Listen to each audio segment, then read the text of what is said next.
Segundo Samuel, capítulo 6.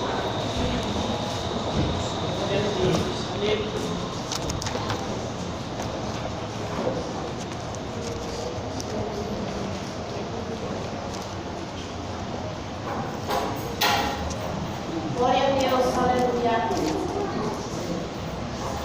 Maravilha. Todos que acharam, diga amém. Amém. E tomou Davi a juntar todos os escolhidos de Israel, em números de 30.000. E levantou-se Davi e partiu com todo o povo que tinha consigo de Baalá de Judá, para levares dali para cima a arca de Deus, sobre o qual se invoca o nome do Senhor dos exércitos, que se assenta entre os querubins. E puseram a arca de Deus em um carro novo e levaram da casa de Abinadab, que está em Gebá. E Uza e Aiô, filho de Abinadab, guiava o carro novo, levando da casa de Abinadab, que está em Gebá, com a arca de Deus. Aiô ia diante da arca. E Davi e toda a casa de Israel alegraram-se perante o Senhor com toda sorte de instrumentos de madeira, de faia, com harpas e com saltérios, e com tamborins e com pandeiros e com símbalos. E chegando à eira de Nacon, estendeu Uza a mão à arca de Deus e segurou-a, porque os bois a deixaram pender. Então a ira do Senhor se acendeu contra Uza, e Deus o feriu ali por esta imprudência, e morreu ali junto à arca de Deus.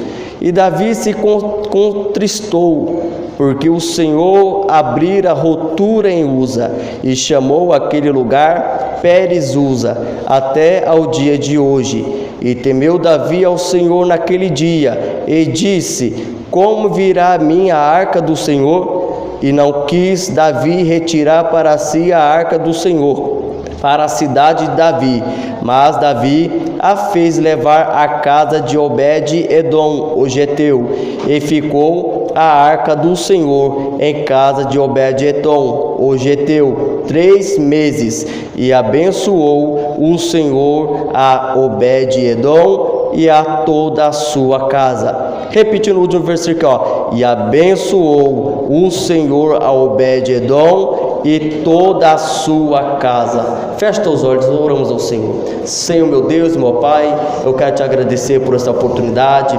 Meu Deus, que o Senhor, meu Deus, continue falando conosco, assim como o Senhor tem falado. Meu Deus, usa a minha vida como instrumento em tuas mãos para falar com a tua igreja. Que não venha nenhuma palavra de mim mesmo, mas que teu Espírito Santo me conduza pela revelação da tua poderosa palavra. É isso que eu te peço, em nome de Jesus. Pode se assentar, irmãos.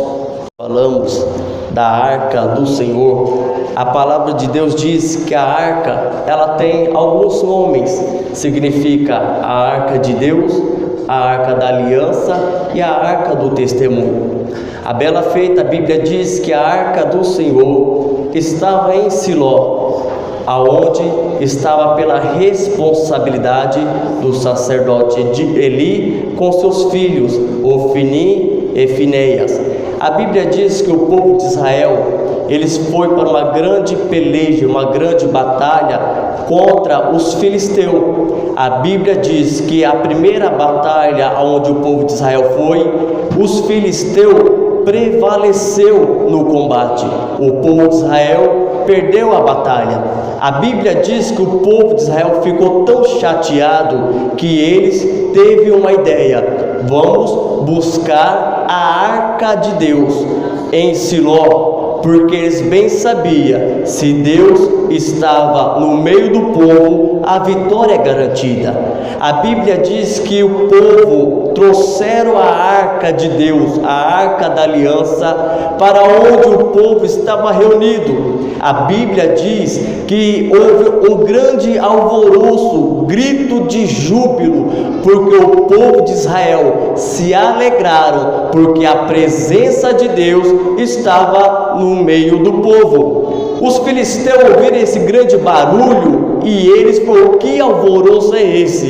E vieram a notícia aos vossos ouvidos, dizendo que o povo de Israel trouxeram a arca de Deus para o meio do arraial. Os filisteus ficaram preocupados, sabendo que o Deus que aonde está no meio do povo é o Deus poderoso, o mesmo Deus que tirou o povo do Egito, o mesmo Deus que arrancou o povo com as suas mãos fortes. O povo filisteus ficaram preocupados. A Bíblia diz que o povo de Israel foi para a batalha, mas os filisteus novamente prevaleceram contra o povo de Israel. Feriram aproximadamente uns 30.000 homens do povo de Israel. A Bíblia diz que um escapou, esse a qual correu foi até o acampamento onde estava o sacerdote Eli para trazer as boas novas, a qual que não ia de muito agrado ao coração do sacerdote.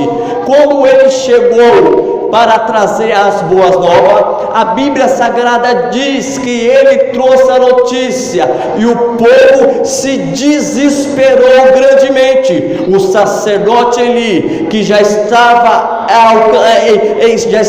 em idade avançada e já estava com suas vistas escurecidas, a Bíblia diz que o homem chegou até o sacerdote Eli e trouxe as boas novas para ele, porque o sacerdote fez uma pergunta: o que acontecera? A Bíblia diz que quando o sacerdote ouviu a notícia, a qual aquele mensageiro trouxe para ele, dizendo: os seus 2 filhos morreram na batalha, o povo perdeu a guerra e a arca de Deus foi levada. A Bíblia diz que o sacerdote em seu coração se entristeceu de tamanha que ele caiu da cadeira onde estava sentada e caiu e quebrou o pescoço. A Bíblia diz que os filisteus levaram a arca para aonde ele estava acampado, e a Bíblia diz que quando o filisteu levaram a arca de Ebenezer a Asdod, a Bíblia diz que eles ficaram até mesmo perguntando consigo mesmo: aonde nós vamos colocar a arca de Deus? E eles tiveram uma ideia de colocar a arca de Deus dentro do templo, aonde estava ali o Deus que eles adoravam, que era o Deus Dagom. Deus Dagom era um Deus que tinha da parte homem e a parte peixe. Tinha um grande templo de Dagom, aonde os filisteus adoravam. Então, na sua mente, eles falaram: vamos colocar a arca, um baú, no templo aonde está o nosso Deus. Então eles colocaram a arca, a presença de Deus, aonde estava o Deus dele, Dagom. A Bíblia diz que passaram a noite, o Deus Dagom estava caído com o rosto em terra, em frente da arca, e eles levantaram, viram aquilo e não compreenderam. A Bíblia diz que no outro dia, quando eles foram ao templo, esse Deus Dagom estava com a sua cabeça quebrada, o seu braço quebrado, que eram suas palmas, estava em frente da arca de Deus, e a Bíblia diz que eles não pôde entrar mais dentro do templo aonde estava o Deus Dagom, porque a Bíblia diz que Deus não divide a sua glória com ninguém, porque Deus, ele é o soberano. A Bíblia diz que por 7 meses a arca do Senhor ficou no arraial dos filisteus, e a mão do Senhor pesou sobre ele, a qual por 7 meses o Senhor feriu todos os filisteus de uma grande pestilência, que é uma grande hemorroidas, e eles falaram assim: nós não podemos ficar com a arca de Deus aqui conosco, então todo o nosso povo vai morrer. Eles tiveram uma ideia: vamos devolver a arca de Deus para o povo de Israel. A Bíblia diz que eles chamaram os sacerdotes, os adivinhadores, e falou assim: como que nós vamos devolver a arca de Deus para o povo de Israel? O sacerdote e os adivinhadores dele falou: não pode levar, não pode devolver a arca de Deus vazia de qualquer maneira. Vamos colocar ali uma oferta pelo pecado. Essa oferta qual seria? As hemorroidas de ouro e os ratos de ouro, a qual pela mão forte do Senhor pesou sobre o povo. A Bíblia diz que eles pegaram o meu carro novo, pegaram um boi aonde nunca se foi um jugo sobre ele, colocaram a arca de Deus e colocaram um cofre com as hemorroidas e os ratos de ouro. E eles pegou e falou assim: ó, se eles entrar na cidade de Bet-Semes,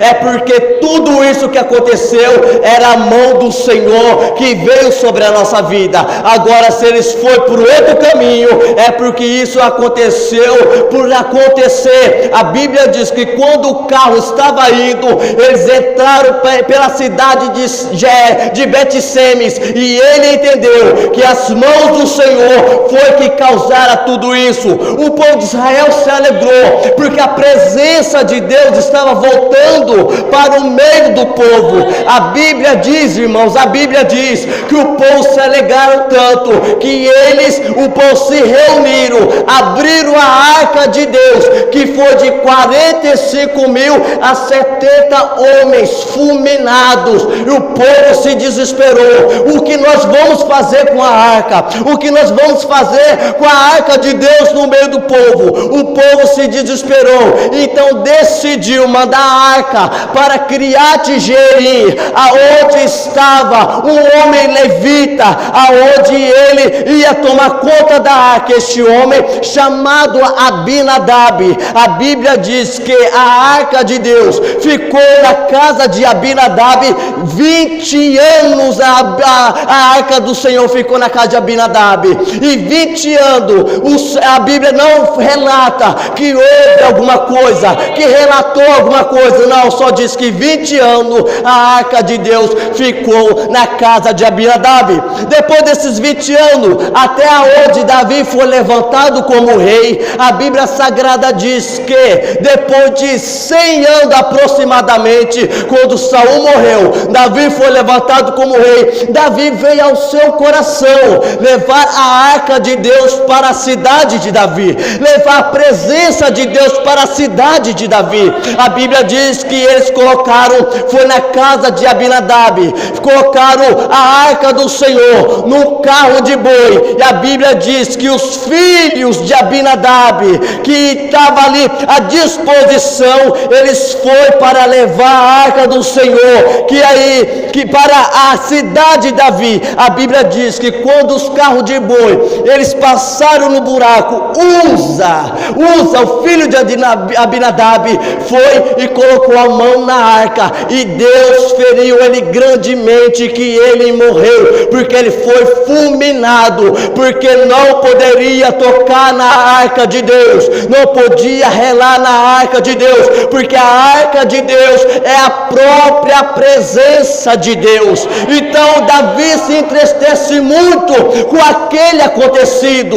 O que Davi faz? Davi fala assim: eu não vou mais levar a arca para a cidade de Davi, eu vou deixar na casa de Obed-Edom, o Geteu. Olha que a Bíblia de nós, onde nós acabamos de fazer menção, que o Senhor abençoou Obed-Edom e toda a sua casa, porque a arca, a presença do Senhor estava na sua casa. Algo que eu paro para imaginar.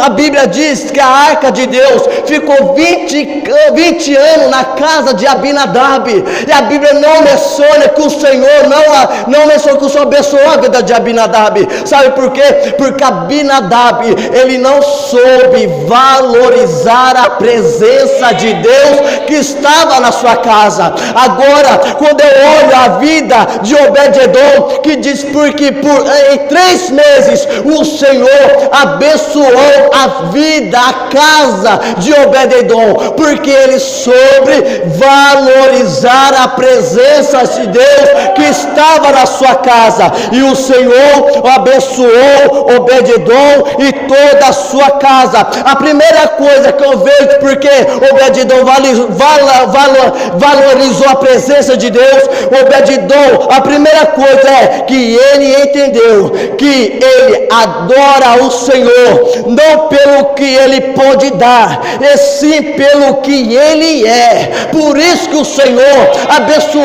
a vida de Obed-edom, porque estava na casa de Abinadab, e Abinadab não valorizou, mas Obed-edom valorizou, e ele entendeu que a primeira coisa, quando a presença de Deus está na casa, é que você tem que adorar Ele, não pelo aquilo que Ele possa te dar, mas aquilo pelo que Ele é. A Bíblia diz que em Marcos capítulo 12, verso 30, amarás, pois o Senhor teu Deus, de todo o teu coração, de toda a tua alma, de todo o teu entendimento, de todas as tuas forças.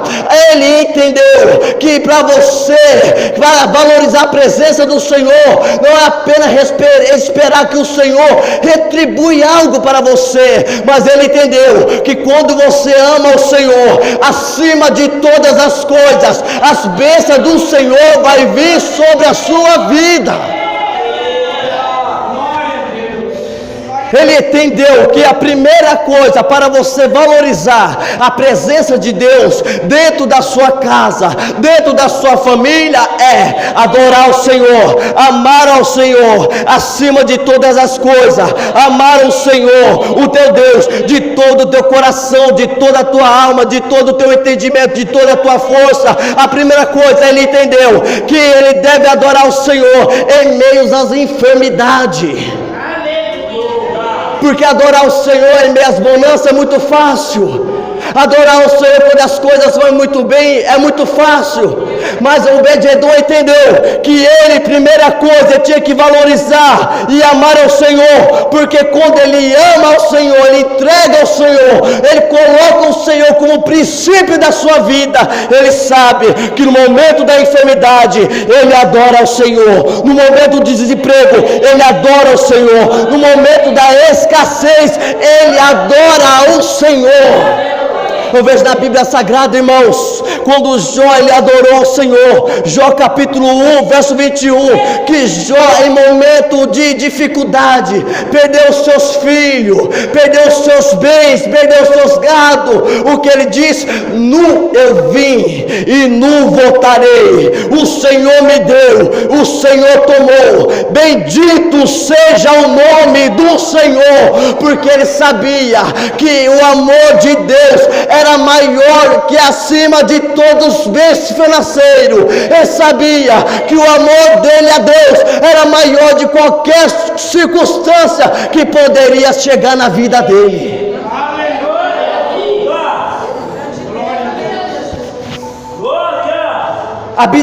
Abinadab entendeu isso, que o amor de Deus, que o seu amor por Deus poderia enfrentar qualquer barreira e qualquer obstáculo. A segunda coisa que Abinadab entendeu, que a presença de Deus estava na sua casa, era o que? Obed-edom entendeu o que? Que Deus tem que ser o centro da sua casa.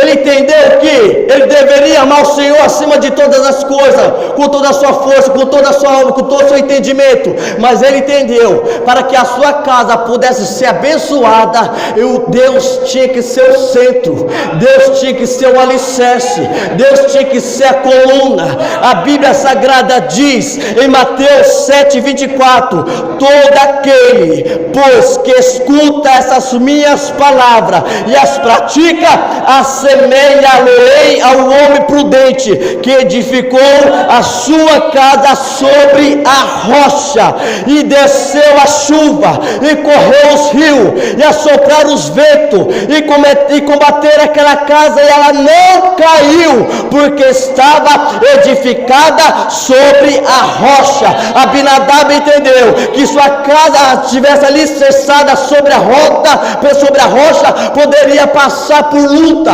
poderia passar por provações, poderia passar por escassez. A casa dele não iria cair, a casa dele não seria destruída, porque estava alicerçada na rocha que é Cristo Jesus. Porque ele entendeu: se Deus é o centro da minha vida, a minha casa será abençoada. Se Deus é o centro da minha vida, a minha casa está segura. Se Deus é o centro da minha vida, a minha casa está protegida. Se Deus é o centro da tua casa, não se preocupa, ainda que o diabo se levante, ainda que venham palavras de derrota, ainda que venham pessoas falando que a sua família não vai crescer, ainda que pessoas falem que a sua casa não vai mudar, se você está alicerçada na rocha que é Jesus, nenhuma palavra contra ti vai prosperar, nenhuma palavra contra ti vai prosperar. Laia séria, laia suricandaraia. A casa não caiu, a casa não caiu, porque quando está alicerçada em Deus, irmãos, o diabo pode fazer o que for, mas se está alicerçada em Cristo, pode vir os ventos, pode vir as tempestades, pode vir as calúnias, pode vir as fofocas, pode vir os linguarudos, pode vir os mentirosos, pode vir os fofoqueiros. Nada disso vai destruir a sua casa, porque você está alicerçado em Cristo Jesus.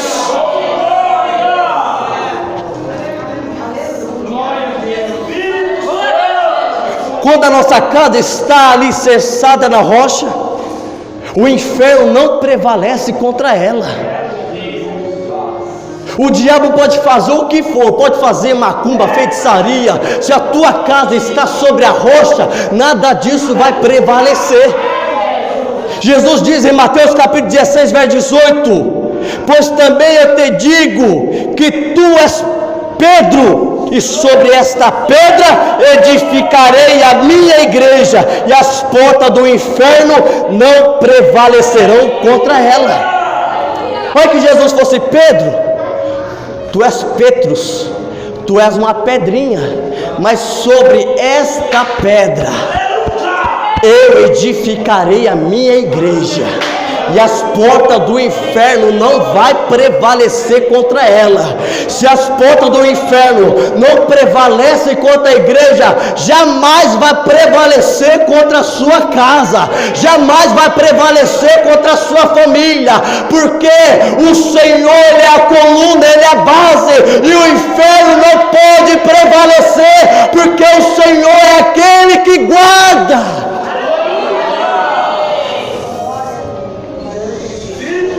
Talvez você pergunta: passei por tantas coisas, como que eu estou de pé?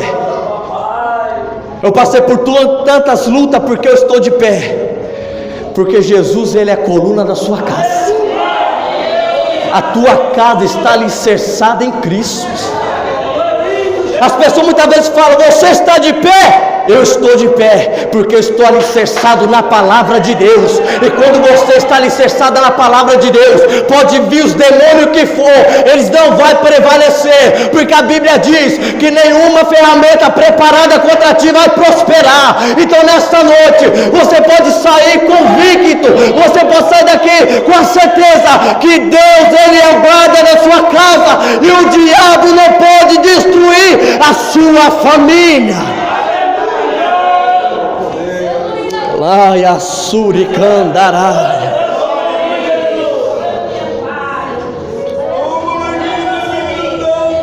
Tu és pedra, tu és pedrisco, mas sobre essa pedra eu vou edificar minha igreja, e as portas do inferno não vai prevalecer. Talvez você entrou aqui nessa noite preocupado com as lutas que estão sobre a sua casa. Você entrou nessa noite preocupado, até mesmo com a forma que está a sua família, a vida do seu marido, a vida do seu filho. Mas se você está alicerçado na palavra, irmãos,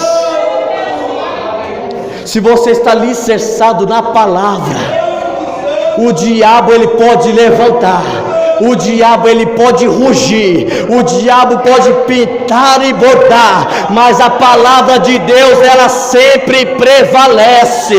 Você pode passar por tudo que for, mas se você está firmado aqui, pode descansar, porque o Senhor ele dá ordem aos teus anjos ao teu respeito para te socorrer.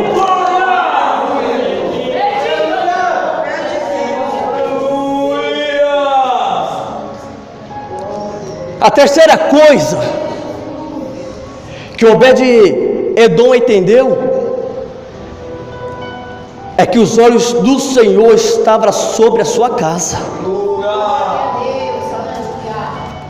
Eu vou repetir para que você entendesse porque a casa de Obed-Edom foi abençoada.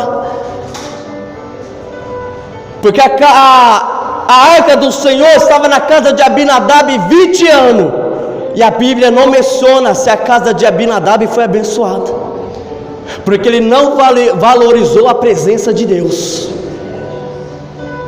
A Bíblia diz que a arca de Deus ficou na casa de Obed-Edom 3 meses, e o Senhor abençoou Obed-Edom e toda a sua casa.